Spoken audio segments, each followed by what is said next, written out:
Assalamualaikum warahmatullahi wabarakatuh. Shalom, Om Swastiastu, Namo Buddhaya, Salam Kebajikan. Selamat malam Bu. Sebelumnya perkenalkan, saya Roberta Pistumorang dengan NPM 221201131. Dalam video kali ini, saya akan menganalisis putusan yang saya ambil, yang dimana putusan yang saya ambil adalah putusan Pailit nomor 6 garing PDT Sus Pailit garing 2024 garing Pengadilan Niaga Medan yang telah diputus oleh Pengadilan Niaga Medan.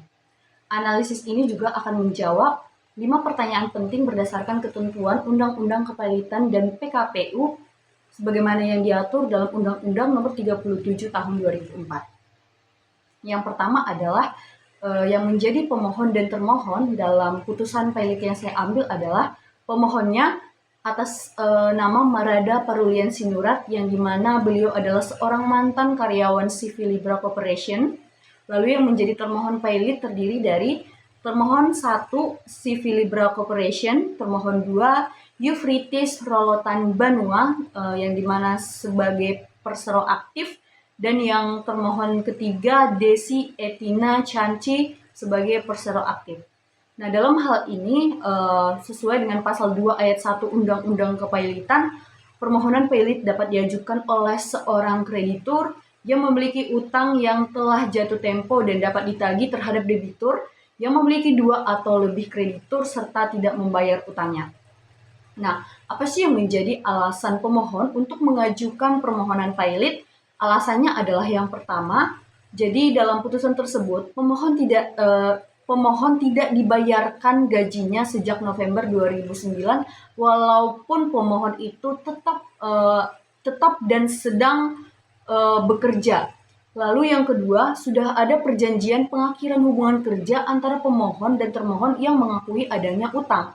Lalu yang ketiga, termohon telah berhenti beroperasi sejak Januari 2023 dan tidak mampu lagi untuk membayar kewajibannya.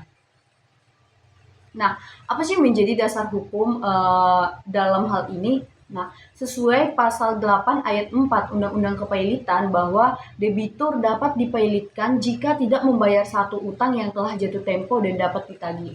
Lalu yang kedua, pasal 1 angka 6, utang mencakup kewajiban yang timbul karena perjanjian atau undang-undang. Nah, tadi kan dalam putusan tersebut sebelumnya sudah ada perjanjian antara pemohon dan termohon yang dimana saat pemohon melakukan kewajibannya yaitu bekerja, pemohon juga sudah memiliki perjanjian dengan termohon agar pemohon ini mendapat haknya, yaitu haknya gaji. Tetapi pada kenyataannya sesuai dalam putusan, termohon tidak sesuai dengan perjanjian karena pemohon tidak mendapat haknya atau tidak digaji. Nah, mengapa sih majelis hakim mengabulkan permohonan pailit? Hakim mengabulkan permohonan karena yang pertama telah terbukti bahwa termohon memiliki utang kepada pemohon. Yang kedua, terdapat 2 atau lebih kreditur. Yang ketiga, terdapat perjanjian yang sah dan pengakuan utang tertulis dari termohon. Nah, hal ini memenuhi syarat dalam pasal 2 ayat 1 dan pasal 8 ayat 4 Undang-Undang Kepailitan, yakni syarat adanya kreditur, utang, serta ketidakmampuan membayar.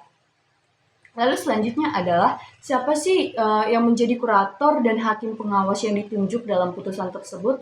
Nah, kurator yang ditunjuk yang pertama Sandi Ebenezer Situngkir SHMH, yang kedua Joner Sipangkar SH, yang ketiga Tos Hinori Alusan Putra Siahaan SHMH. Yang menjadi hakim pengawasnya ditunjuk dari Hakim Niaga Pengadilan Niaga Medan, yang dimana dalam hal ini adalah sesuai kewenangan ketua pengadilan. Yang dimana seperti yang kita ketahui ya, bahwa dalam pasal 15 Undang-Undang Kepailitan bahwa kurator ditunjuk oleh pengadilan dari daftar resmi, dan pasal 69 mengatur penunjukan hakim pengawas. Lalu untuk pertanyaan yang terakhir adalah apa sih yang menjadi akibat putusan pailit dan kapan berlakunya? Nah, akibat hukumnya yang pertama adalah debitur dinyatakan pailit, yang kedua semua kekayaan debitur menjadi batal pailit, yang ketiga pengurusan dan pemberesan dilakukan oleh kreditur di bawah pengawasan hakim pengawas. yang dimana juga putusan ini berlaku sejak diucapkan di pengadilan sebagaimana disebut dalam pasal 15 ayat 1 Undang-Undang Kepailitan. Demikian analisis saya Bu mengenai putusan yang saya angkat, yaitu putusan Pailit nomor 6 garing PDT Sus Pailit garing 2024 garing Pengadilan Niaga Medan. Mohon maaf jika terdapat banyak kesalahan. Sekian dari saya. Terima kasih.